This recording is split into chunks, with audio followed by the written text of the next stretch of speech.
Welcome guys. अभी जो video देख रहा था उसका टाइटल है मोदी दी रियल स्टोरी। ध्रुव राठी करके यूट्यूब चैनल का वीडियो है। तो गाइस चलिए वीडियो को स्टार्ट करते हैं।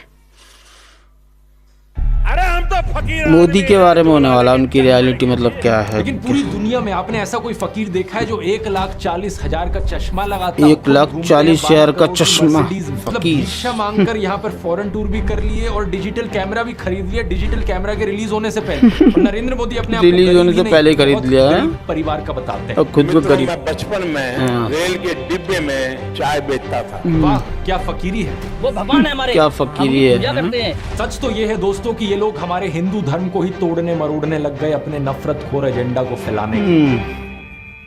करेक्ट। नमस्कार दोस्तों, जर्नलिस्ट अनिल यादव एक बीजेपी वर्कर मंगल वाजपेयी से बात कर रहे थे कानपुर में। मंगल एक लोडर का काम करते हैं, यानी गाड़ियों में सामान चढ़ाने का काम करते हैं। क्या नाम बताए? योगी साहब, मेरा मंगल वाजपेयी है। मंगल वाजपेयी है। यार लोडर का काम करवाते हैं। साथ ही साथ ये बीजेपी एमएलए महेश त्रिवेदी के लिए वॉलंटियर भी करते हैं। ये उम्मीद जता रहे थे कि बीजेपी इस बार 400 पार करेगी। चुनाव में किसका माहौल है? बीजेपी जो कि जीतेगी पॉसिबल नहीं है। जीतेगी 400 के ऊपर। लेकिन जैसे जैसे बात आगे बढ़ती है मंगल अपनी परेशानियों के बारे में बताते हैं। वो बताते हैं कि उनके पास बिजली नहीं है, सीवर की व्यवस्था नहीं है। हमारे पास बिजली नहीं है घर में, हमारे पास लैट्रिन घर में नहीं है, हमारे पास सीवर व्यवस्था नहीं है। उन्होंने बीजेपी एमएलए महेश त्रिवेदी को कई बार कहा हमने महेश त्रिवेदी से भी कई बार कहा कि 20 फुट पाइप पड़ना है, तो अगर पड़ जाए तो हमारे घर की सीवर व्यवस्था बन जाए।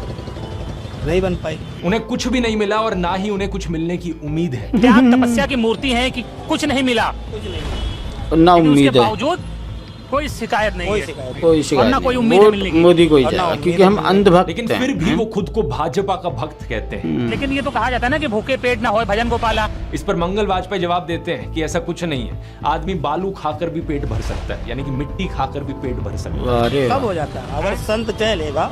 अगर संत चाह लेगा तो सब हो जाता है। बालू खा के पेट भर लेता है। इन्हें कोई शिकायत नहीं है। प्रधानमंत्री मोदी को ये परमात्मा मानते हैं, उनकी पूजा करते हैं। ऐसा कैसे हो सकता है कि एक पॉलिटिशियन को लेकर लोग इतने अंधे हो गए हैं? और ये इकलौते नहीं है, मैंने पिछले वीडियो में आपको उसके कई और उदाहरण दिए थे। बीजेपी के टिकट पर तो कुत्ता भी खड़ा हो जाए हम जिता देंगे। ये सच है। अगर कुत्ता भी आएगा, खड़ा हो जाए उसको भी जिताएंगे। उसको भी तो फिर जिताएंगे। अंधविश्वास- नहीं, भक्त हैं, अंधविश्वास भक्त नहीं है, हैं, हम भक्त हैं। अंधभक्त मेरे हिसाब से कोई हैं। ज्यादा नहीं हुई। अब मैं 10 साल से बनियान नहीं पहन रहा, ये देखो आप। वो भगवान है हमारे, हम उनकी पूजा करते हैं। ऐसा हुआ है इमोशनल मैनिपुलेशन और ब्रेन वॉशिंग की वजह से। एक बड़े स्केल पर देश में लोगों का ब्रेन वॉश किया गया है। और जो माफिया यहाँ पर ब्रेन वॉश कर रहा है लोगों का, वो 4 डिपार्टमेंट्स पर काम करता है। पहला डिपार्टमेंट लोगों में गर्व और अहंकार भरता है कि आप महान हो क्योंकि आप हिंदू धर्म में पैदा हुए। दूसरा डिपार्टमेंट आपको एहसास दिलाता है विक्टिमाइजेशन का, कि सदियों से, 1000 सालों से आपके पूर्वज विक्टिम बनकर रहे थे। तीसरा डिपार्टमेंट आपके अंदर डर भरता है कि आपको खतरा है उन लोगों से। और चौथा डिपार्टमेंट यहाँ नरेंद्र मोदी को मसीहा बनाता है कि सिर्फ नरेंद्र मोदी ही आपको बचा सकते हैं। पहले 3 डिपार्टमेंट्स की मैं 3 अलग अलग वीडियोस में ऑलरेडी बात कर चुका हूं। अब वक्त है इस चौथे डिपार्टमेंट को एक्सपोज करने का। नरेंद्र मोदी की कल्ट ऑफ पर्सनालिटी, कैसे इनके इतने सारे फेलियर्स के बाद भी लोगों को इमोशनली मैनिपुलेट किया जाता है कि लोग इन्हें भगवान मान बैठे। आइए जानते हैं आज के इस वीडियो में।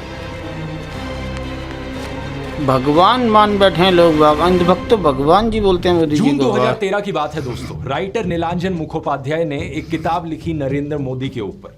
ये एक बायोग्राफी थी। इस किताब में लिखा गया कि कैसे नरेंद्र मोदी जब 6 साल के थे, वडनगर रेलवे स्टेशन पर गुजरात में वो चाय बेचा करते थे। ये चाय बेचने वाला किस्सा तभी से लेकर नरेंद्र मोदी की संघर्ष की कहानी का ये एक मेजर टॉकिंग पॉइंट रहा है। 2015 में जब टाइम मैगजीन ने प्रधानमंत्री मोदी का इंटरव्यू लिया तो उन्होंने बताया कि कैसे वो एक बहुत गरीब परिवार से आते थे। कैसे बचपन में वो चाय बेचा करते थे रेलवे स्टेशन। चाय बेचा इनकी करते एग्जैक्ट थे। लाइनें सुनिए। मैं पॉवर्टी में पैदा हुआ हूँ। बचपन में मेरा पूरा बचपन पॉवर्टी में बीता है। मेरे लिए पॉवर्टी एक तरीके की पहली इंस्पिरेशन थी मेरी जिंदगी में। लेकिन कितनी सच्चाई है इन बातों में? बहुत से लोगों ने टाइम टू टाइम सवाल उठाए हैं। जैसे कि नरेंद्र मोदी के बचपन की ये फोटो देखिए। वे 1950 यानी 1950 में पैदा हुए थे। क्या उस समय किसी गरीब परिवार में पैदा हुए बच्चे के पास ऐसे कपड़े होंगे? जरा खुद ही सोचकर देखिए। सूट तक पहन रखे हैं इन्होंने अपनी बचपन की फोटोज में। मैं खुद 1994 में एक मिडिल क्लास फैमिली में पैदा हुआ हूं, लेकिन मेरी तो बचपन की ऐसी कोई फोटो नहीं मिलेगी आपको जिसमें मैंने कोई सूट पहन रखा। नरेंद्र मोदी अपने आप को गरीब ही नहीं, बहुत गरीब परिवार का बताते हैं। इंडिया टुडे ने इनकी पुराने घर की एक फोटो पब्लिश करी थी, स्क्रीन पर देखिए। बहुत बड़ा घर नहीं है, लेकिन क्या आपको ये 1950s की के किसी बहुत गरीब परिवार का घर दिखता है। परिवार में नरेंद्र मोदी के 5 भाई और 1 बहन है। 2 साल पहले नरेंद्र मोदी के छोटे भाई प्रहलाद मोदी ने कहा था कि उन 5 भाइयों में से जिसका नंबर लगता था वो मदद करने चले जाता था। उनके पिता ने पूरी जिंदगी चाय बेची, उन 5 भाइयों और 1 बहन को बड़ा किया। इसलिए नरेंद्र मोदी को चाय बेचने वाले का बेटा कहना चाहिए। ये पत्रकारों की गलती है। करेक्ट है। और क्या पूरी जिंदगी चाय बेची, पूरी जिंदगी। इसीलिए कहा जाए तो चाय बेचने वाले का बेटा कहना चाहिए, चाय बेचने वाला नहीं कहना चाहिए। ये पत्रकारों की गलती है।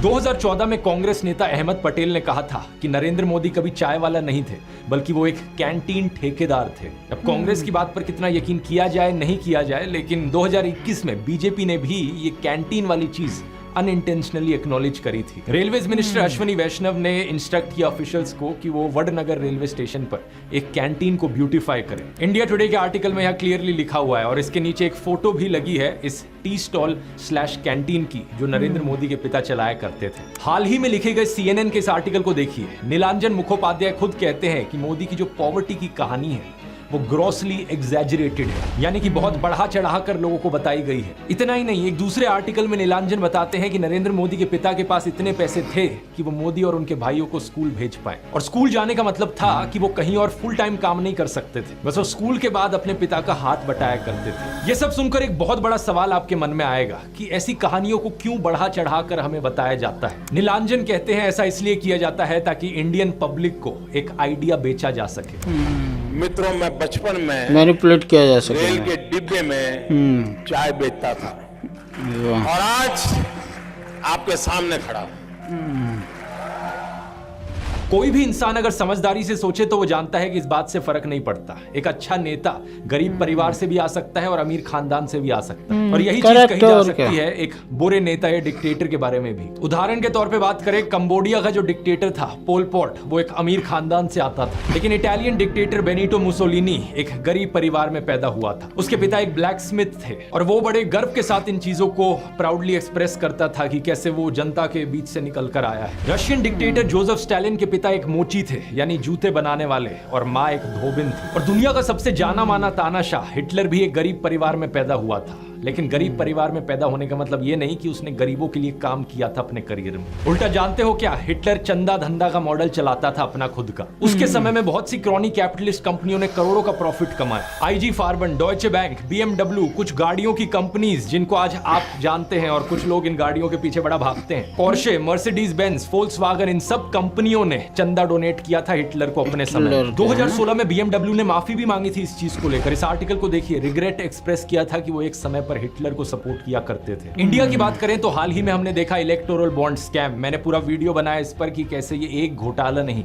बल्कि घोटालों का भंडार था। बहुत सी कंपनियों को इससे फायदा हुआ और आम जनता को नुकसान। पिछले 10 सालों में प्रधानमंत्री मोदी के मित्र जैसे कि गौतम अडानी भरपूर तरीके से अमीर बनते रहे और देश के 80 करोड़ गरीब लोगों को 5 किलो मुफ्त अनाज लेने पर मजबूर कर दिया गया। बेरोजगारी और महंगाई ने गरीब लोगों की कमर तोड़कर रख दी है आज के दिन। अब तो ऐसी सिचुएशन आ चुकी है कि नरेंद्र मोदी खुद को गरीब परिवार का बताते हुए जिन राहुल गांधी को एलीट वर्क का प्रोजेक्ट करते थे, युवराज कहते थे, आज वही राहुल गांधी खुल्लम खुल्ला गरीबों को कह रहे हैं कि वो गरीबों के हैं और नरेंद्र मोदी अडानी अंबानी जैसे अमीर सेठों के।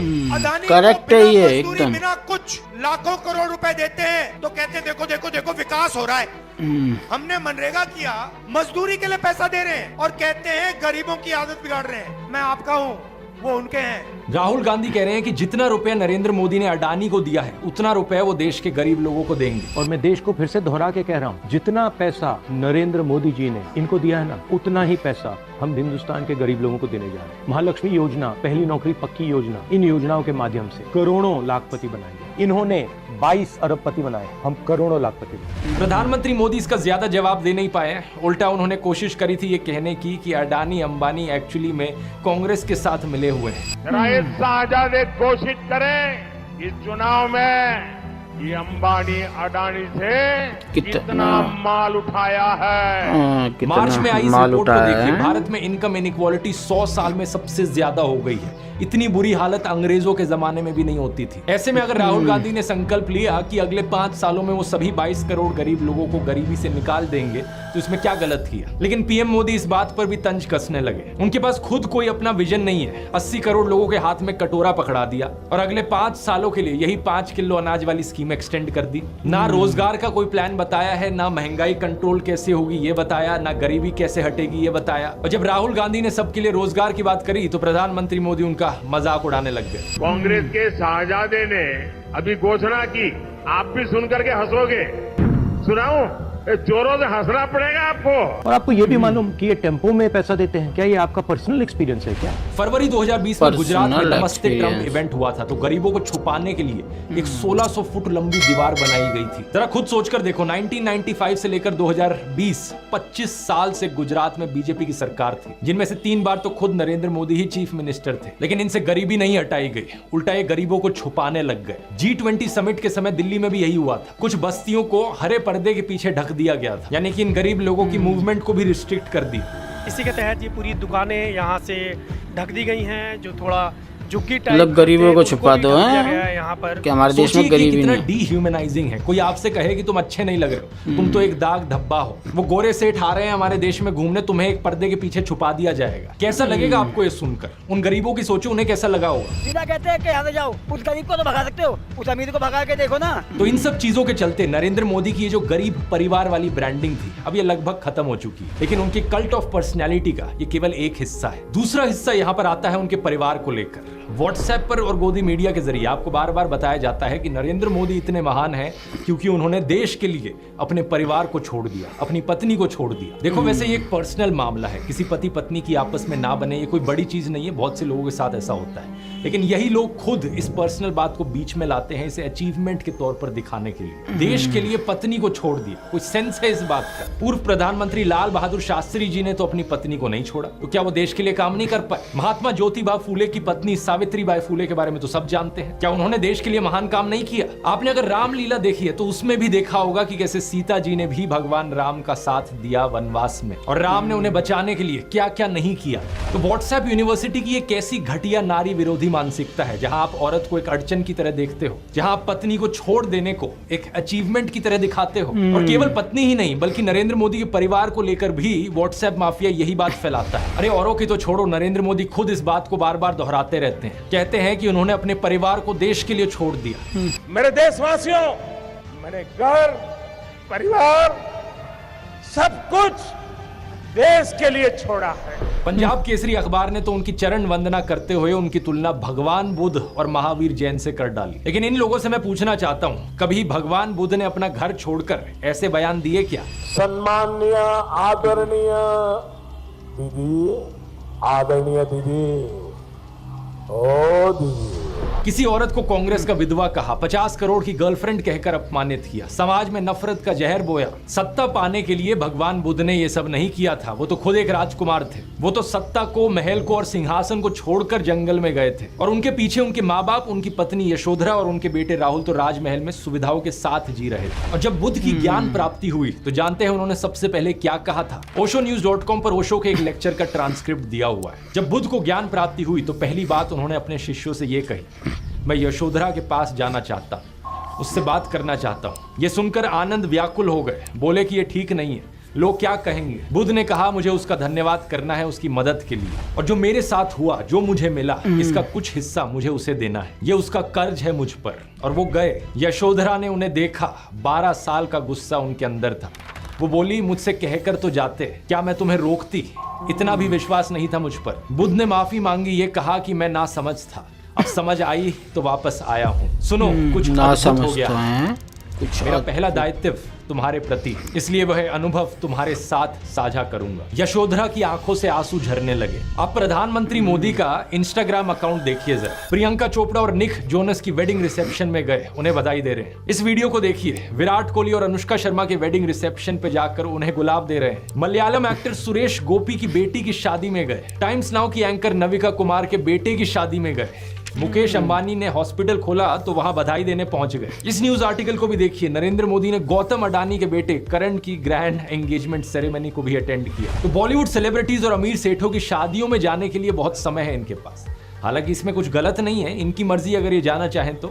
लेकिन सवाल यहाँ पर ये, क्या केवल अपने भाइयों और परिवार को ही छोड़ना पड़ता है क्या देश के लिए? एबीसी के इस आर्टिकल को देखिए। अवनी दास रिपोर्ट करती हैं कि अक्टूबर 2023 में मोदी परिवार उनके भतीजे की शादी के लिए इकट्ठा हो रहा था, लेकिन एक इंसान वहां से गायब थे, नरेंद्र मोदी। आपने फोटोज और वीडियोस में जरूर देखा होगा कि प्रधानमंत्री मोदी अपनी माता जी से मिलने जाया करते थे, जो कि अच्छी बात है। लेकिन कभी आपने नोटिस किया कि केवल वहां 3 लोग होते थे इस मुलाकात? प्रधानमंत्री मोदी, उनकी माता जी और कैमरामैन। कभी कभार मुलाकात में 2-3 और लोग होते थे, लेकिन वो हमेशा और कैमरामैन ही होते थे। 3 साल पहले बीबीसी कॉरेस्पॉन्डेंट तेजस वैद्या ने प्रधानमंत्री मोदी के भाई प्रहलाद मोदी से बात करी, और सुनिए उनका क्या कहना था। तेरे परिवार ने दूर रखवानी सूचना आपवामां आवे। इस बात को लेकर स्पष्ट निर्देश होता है कि परिवार के बाकी सदस्य दूर ही रहे। प्रधानमंत्री मोदी की भतीजी सोनल मोदी ने भी यही बताया कि उनको मना किया गया है। उनसे पूछा गया कि शपथ ग्रहण समारोह में बहुत से लोगों को निमंत्रित किया गया, लेकिन उन्हें क्यों नहीं बुलाया गया? तो सुनिए उन्होंने क्या कहा था। नरेंद्र मोदी जी ने प्रधानमंत्री का शपथ ली थी, तब देश में से कई लोग गए थे। तब आपको न्योता मिला था या आपको जाने की इच्छा हुई थी? इच्छा तो सबको होती है, पर अफसोस है कि हमें इनविटेशन नहीं दिया गया। G20 की थीम रखी गई थी वसुदेव कुटुंबकम, यानी पूरी दुनिया एक परिवार है। लेकिन खुद के परिवार को, खुद के भाई बहनों को अपने से दूर रखा जाता है इस तरीके से। आखिर क्या कारण है? भगवान राम तो अपने परिवार के साथ रहते थे। राम, लक्ष्मण, भरत, शत्रुघ्न, चारों भाइयों में कितना प्यार था। क्या इसका मतलब ये हुआ कि राम जनता के लिए काम नहीं कर पाए?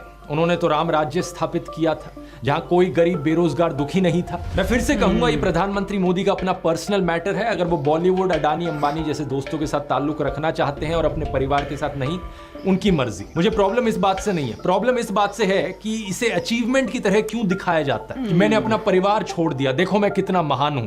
ये कोई अचीवमेंट होती है क्या? इसका साइड इफेक्ट ये हुआ है कि बहुत से हिंदू युवा ब्रेन वॉश हो गए हैं। होना ये चाहिए कि वो अच्छे से पढ़ लिख कर कुछ बने, काम धंधा करे, कुछ कमाए और अपने माँ बाप की सेवा करे। लेकिन नहीं, कुछ यूथ की क्या हालत हो गई है कि वो हाथों में तलवार लेकर मस्जिदों के सामने घूम रहे हैं। उन्हें भी अपने परिवार से, अपने माँ बाप से कोई मतलब नहीं। सेलिंग पॉइंट नंबर 1 था, मैं गरीब परिवार से हूँ। सेलिंग पॉइंट नंबर 2 था कि मैंने अपने परिवार को छोड़ दिया देश के लिए। और सेलिंग पॉइंट नंबर 3 अब आता है फकीरी। नरेंद्र मोदी अक्सर कहते हैं कि उन्होंने भिक्षा मांगकर गुजारा किया।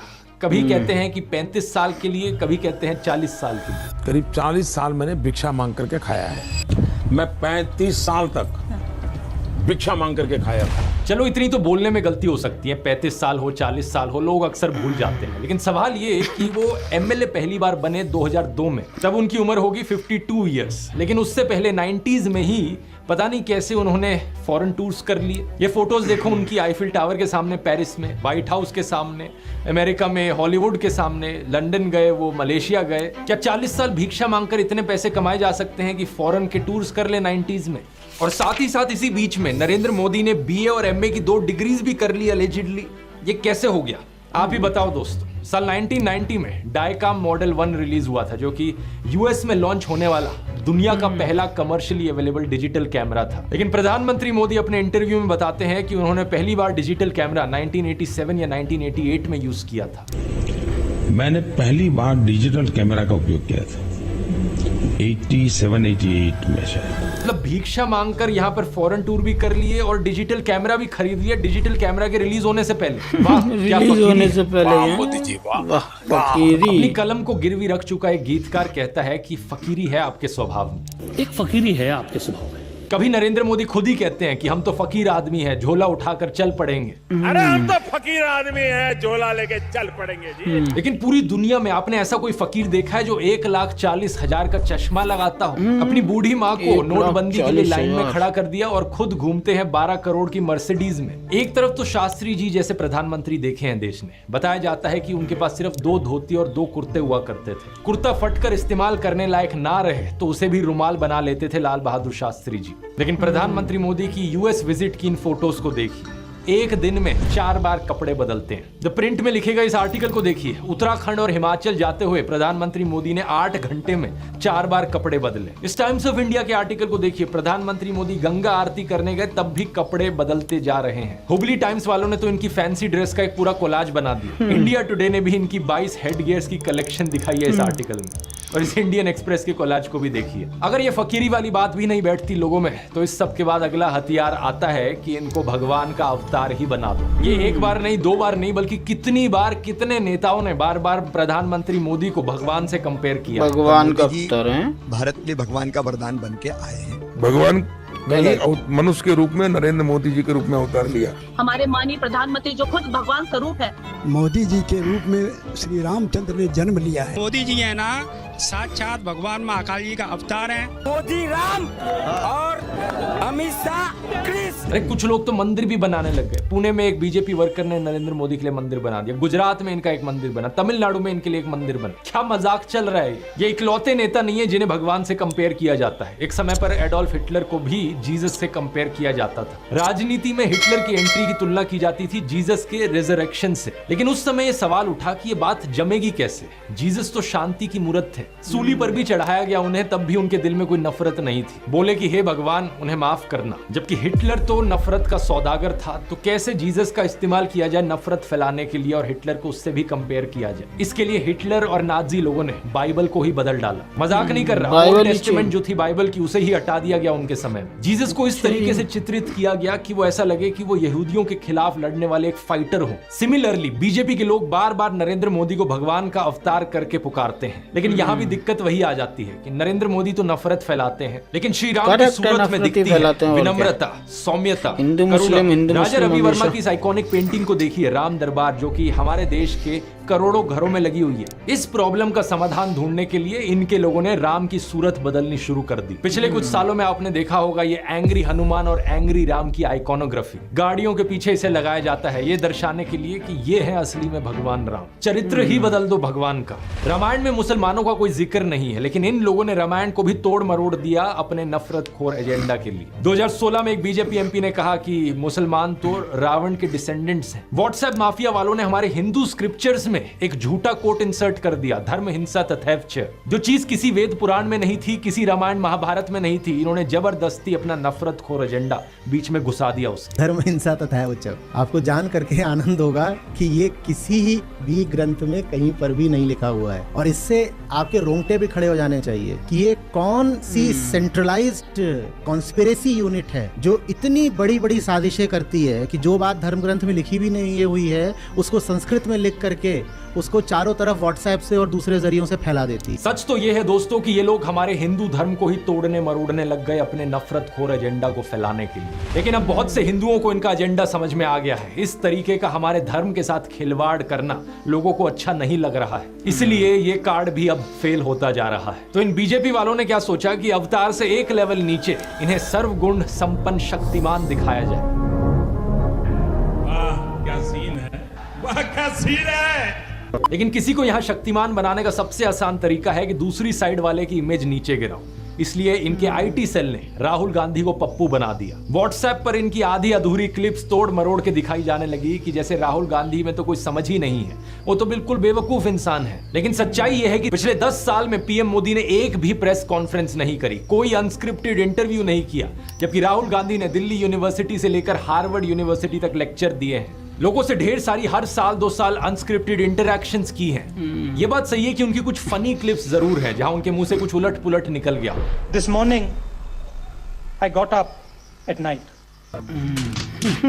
लेकिन ऐसी क्लिप्स तो नरेंद्र मोदी की भी बहुत है। तीसरा कहा था विमेन डेवलपमेंट में बात कही थी, कब हो गया ये? नरेंद्र मोदी वही हैं जो नाले से निकलने वाली गैस से चाय बनाने की बात करते हैं। कहते हैं कि पसीने से मुंह पोंछ लेता था तो ग्लो आ जाती थी। कभी ये क्लाइमेट चेंज को डिनाई करते हैं कि गर्मी नहीं बढ़ रही बल्कि हमारी गर्मी सहने की शक्ति कम हो रही है, तो कभी ये बादलों से रेडार का सिग्नल रोकने की बात करते हैं। लेकिन मैंने कहा इतने क्लाउड है, बारिश हो रही है, तो एक बेनिफिट है कि हम राडार से बच सकते हैं। एक तो जानते नहीं है, ऊपर से अहंकार इतना कि अपने अज्ञान का भी एहसास नहीं। एक दफा मोदी दूसरे देश में गए थे, वहां भारत का राष्ट्रीय गान चल रहा था और ये बीच में ही चलने लगे। ऐसी गलती किसी से भी हो सकती है, लेकिन बात मैं यहां पर यह बताना चाह रहा हूं कि प्रधानमंत्री मोदी की भी फनी क्लिप्स बहुत सारी हैं। दूसरों को पप्पू बोलने से पहले अपनी क्लिप्स पर नजर डाल लो। पप्पू को हारने का डर लग रहा है, पप्पू को नहीं बनाएंगे। और अभी तो एक बहुत बेहतरीन मौका मिला है हमारे फॉर्मर सुप्रीम कोर्ट के जजेस ने राहुल गांधी और नरेंद्र मोदी दोनों को एक 1-on-1 डिबेट के लिए इनवाइट किया है। राहुल गांधी तो इस इनविटेशन को ऑलरेडी एक्सेप्ट कर चुके हैं, लेकिन नरेंद्र मोदी अभी भी चुप है।